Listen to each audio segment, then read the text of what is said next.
Assalamualaikum warahmatullahi wabarakatuh. Salam sejahtera bagi kita semua. Selamat berjumpa kembali dalam tutorial online Psikologi Belajar Mengajar, materi inisiasi ke-7 tentang evaluasi belajar bersama saya Dwi Meliana Lisawati. Selanjutnya, cakupan materinya yang pertama konsep evaluasi belajar, 2 manfaat evaluasi belajar, 3 prinsip evaluasi belajar, 4 sasaran evaluasi belajar, 5 ragam evaluasi belajar, 6 cara melakukan evaluasi belajar. Selanjutnya, indikatornya setelah mempelajari inisiasi ke-7 ini, saudara diharapkan secara komprehensif menjelaskan tentang 1. Konsep evaluasi belajar, 2. Manfaat evaluasi belajar, 3. Prinsip evaluasi belajar, 4. Sasaran evaluasi belajar, 5. Ragam evaluasi belajar, 6. Cara melakukan evaluasi belajar. Selanjutnya kita akan membahas tentang konsep evaluasi belajar, di mana evaluasi adalah suatu proses bukan suatu hasil atau produk. Hasil yang diperoleh dari kegiatan evaluasi adalah kualitas daripada sesuatu, baik yang menyangkut tentang nilai atau arti. Kemudian kegiatan pembelajaran adalah kegiatan yang sistematis, yang bersifat interaktif, dan komunikatif antara pendidik dengan peserta didik. Dapat disimpulkan bahwa evaluasi pembelajaran adalah proses untuk mendapatkan data dan informasi yang diperlukan dalam menentukan sejauh mana dan bagaimana pembelajaran yang telah berjalan agar dapat membuat penilaian dan perbaikan yang dibutuhkan untuk memaksimalkan hasilnya. Kemudian, evaluasi hasil belajar adalah alat untuk mengukur apakah proses belajar yang dilaksanakan berhasil dengan baik atau tidak. Evaluasi hasil belajar berguna untuk memperbaiki dan mengembangkan program pembelajaran serupa di waktu yang akan datang dan menjadi petunjuk bagi pengajar tentang penguasaan CPK oleh pelajar. Selanjutnya kita akan membahas tentang manfaat evaluasi belajar. Ada 3 manfaat evaluasi belajar. Yang pertama, memperoleh pemahaman, pelaksanaan, dan hasil pembelajaran yang telah berlangsung atau dilaksanakan pendidik. 2. Membuat keputusan berkenaan dengan pelaksanaan dan hasil pembelajaran dan meningkatkan kualitas proses. 3. Hasil pembelajaran dalam rangka upaya meningkatkan kualitas keluaran. Selanjutnya membahas tentang prinsip evaluasi belajar. Dalam Permendikbud nomor 23 tahun 2016 tentang standar penilaian pendidikan, pasal 5 dijelaskan bahwa prinsip evaluasi atau penilaian hasil belajar itu dibagi menjadi 9. Dapat saya jelaskan, yang pertama sahih, di mana penilaian didasarkan pada data yang mencerminkan kemampuan yang diukur. 2. Objektif, di mana penilaian didasarkan pada prosedur dan kriteria yang jelas, tidak dipengaruhi subjektivitas penilai.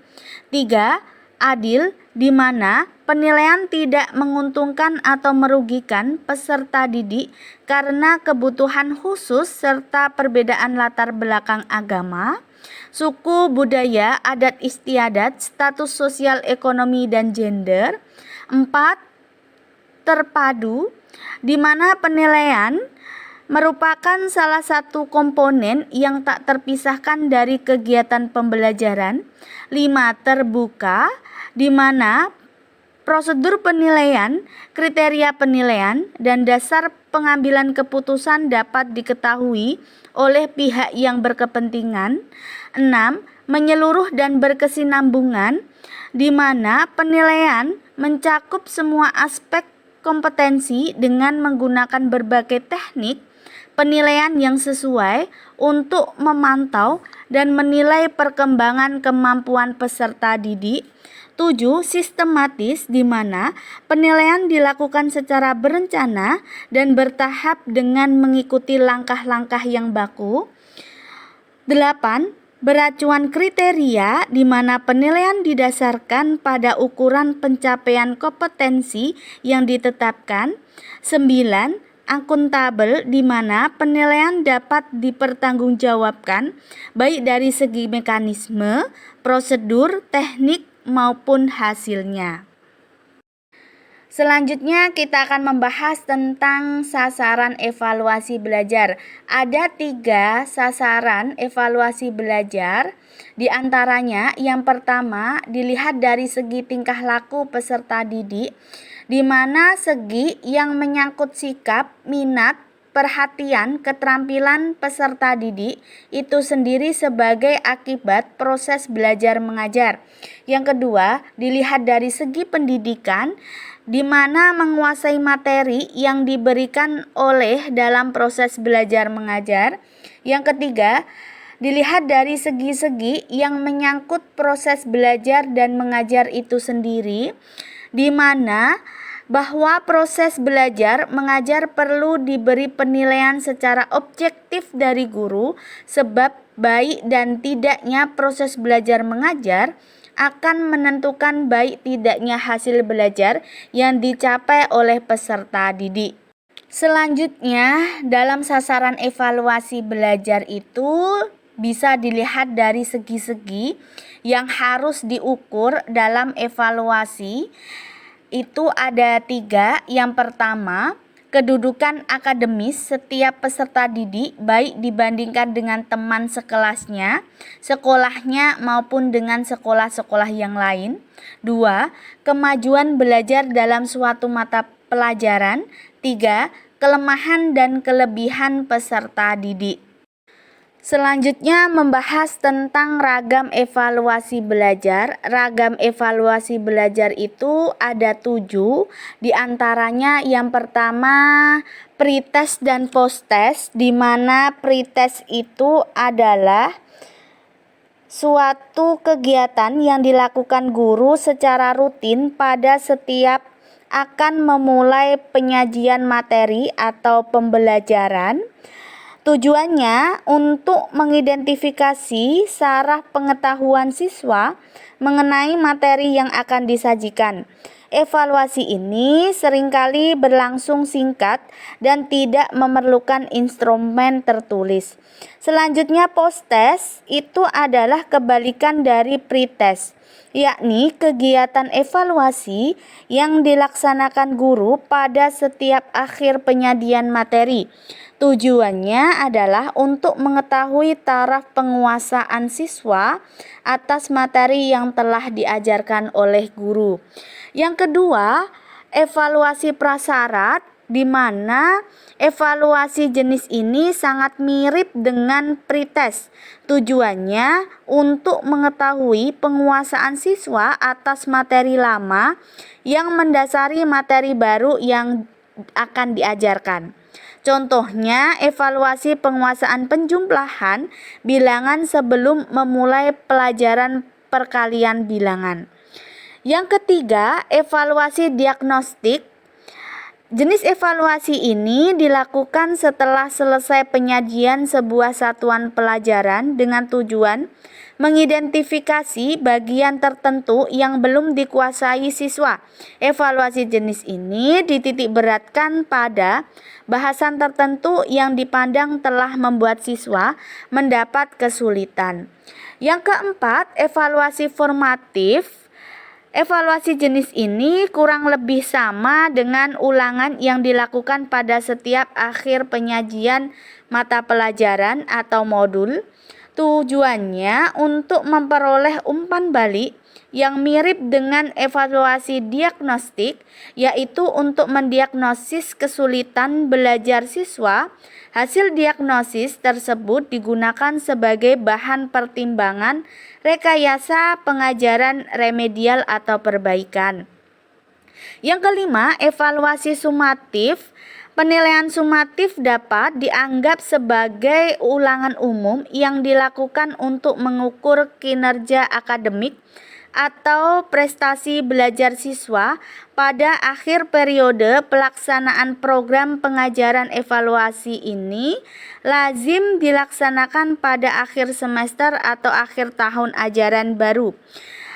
Hasilnya dijadikan bahan laporan resmi mengenai kinerja akademik siswa dan bahan penentu naik atau tidaknya siswa ke kelas yang lebih tinggi. Selanjutnya yang keenam, ujian akhir nasional atau UAN, di mana yang dulu disebut EBTANAS, evaluasi belajar tahap akhir nasional.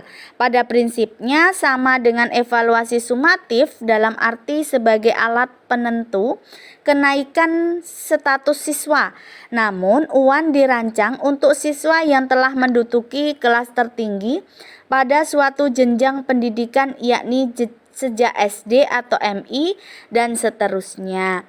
Selanjutnya yang ketujuh, evaluasi penempatan, di mana evaluasi jenis ini digunakan untuk mengetahui kemampuan siswa sehingga guru dapat menempatkan siswa dalam situasi yang tepat baginya.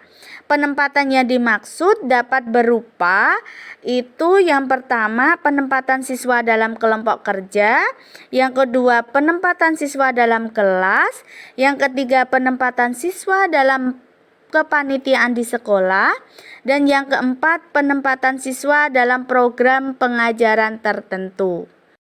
Selanjutnya kita akan membahas tentang cara melakukan evaluasi belajar. Ada 6 cara dalam melakukan evaluasi belajar. Yang pertama, merumuskan tujuan dilaksanakannya evaluasi. Yang kedua, menetapkan aspek yang akan dievaluasi, misalnya aspek kognitif, afektif, dan psikomotor. Yang ketiga, memilih dan menentukan teknik yang akan dipergunakan. Yang keempat, menyusun alat pengukur yang akan dipergunakan dalam pengukuran dan penilaian hasil belajar peserta didik. 5. Menentukan tolak ukur, norma atau kriteria yang akan dijadikan pegangan atau patokan dalam memberikan interpretasi terhadap data hasil evaluasi. Yang keenam, menentukan frekuensi dari kegiatan evaluasi hasil belajar. Selanjutnya kita akan membahas tentang evaluasi. Untuk evaluasi yang pertama, evaluasi hasil belajar adalah A. Alat pengukur keberhasilan proses belajar, B. Alat pengukur tingkat pengembangan program pembelajaran, C. Gambaran tingkat kegiatan pengajar, D. Gambaran tingkat kegiatan pelajar. Jawabannya adalah A. Alat pengukur keberhasilan proses belajar.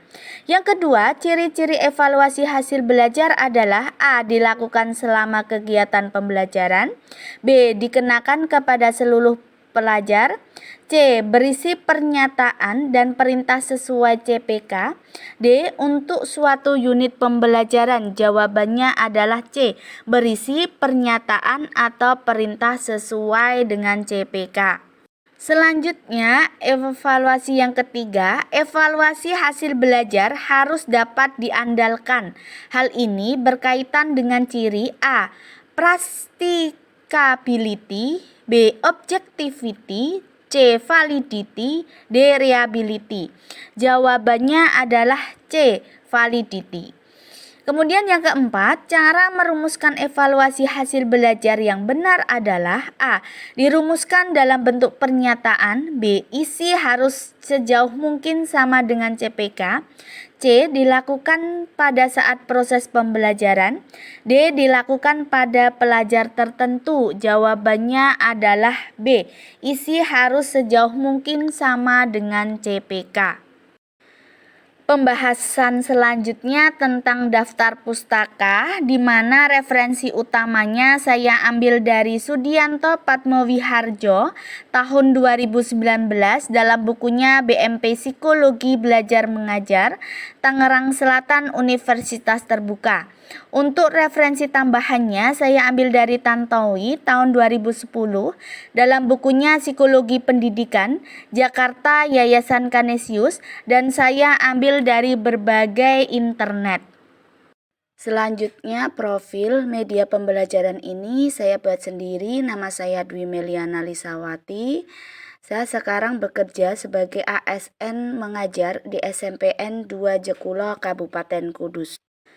Terima kasih. Wassalamualaikum warahmatullahi wabarakatuh.